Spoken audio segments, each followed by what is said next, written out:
What's up, guys? Back in another video. Today we're talking about a newly signed championship bout between Aljamain Sterling and Henry the Messenger Cejudo. That's right, guys. Triple C is back in the mix. He will be fighting on May 6th at UFC 288.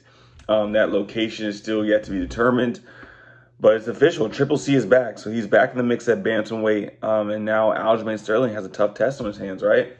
We're going to really get to see, because I still don't know how I feel about Aljamain Sterling. He's kind of had a lot of luck. I don't want to take anything away from him, but obviously he just fights TJ Dillashaw, who has a shoulder injury. Then before that, he's able to win the belt off of Petr Yan in a controversial decision. He's able to defend the belt, sort of saying, against Petr Yan in a controversial decision. And then he became the champion from an illegal knee. So a whole lot of stuff, with Aljamain Sterling. We're really still waiting to see a definitive win by him.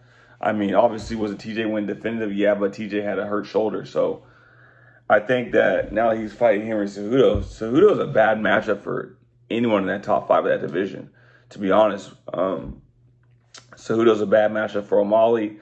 Cejudo's a bad matchup for Vera. Cejudo's a bad matchup for Corey Sandhagen. And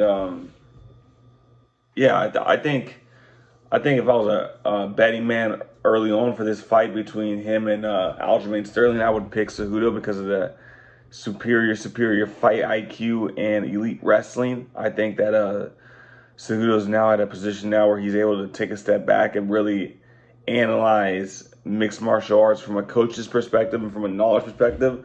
And he's helped John Jones, he's helped Davison Figueiredo, he's helped Tracy Cortez, he's helped Yuri Prohashka, he's helped all these other fighters to the point where he's starting to really have a higher level of understanding of fighting and what he needs to do in order to get a win. So I'm sure he has a game plan already in the works for Aljamain Sterling. He probably already knows exactly what he needs to do to get the job done. It's if Aljamain Sterling is going to impose his will and defend his belt.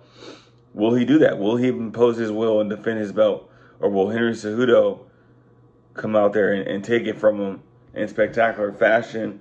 And Triple C is back at bantamweight. So these are things that you got to keep in mind. Henry Cejudo, obviously Olympic champion, two-time division champion. You can't put anything past him. And I think that if he has the opportunity to grab that belt at 135, he could move up at 145 and challenge Volkanovski for the title. That's another thing people are not, talking about. But it's possible that he can challenge Volkanovski for the title at 145 pounds if he's able to get that 135-pound belt and then move up. That'll be the first time in UFC history a champion in 3 different weight classes. So that would be crazy. But yeah, so that's a newly signed fight. Aljamain Sterling versus Henry Cejudo, May 6th at UFC 288. Location yet to be determined. Make sure you guys tune in for that fight. It'll be a hell of a fight.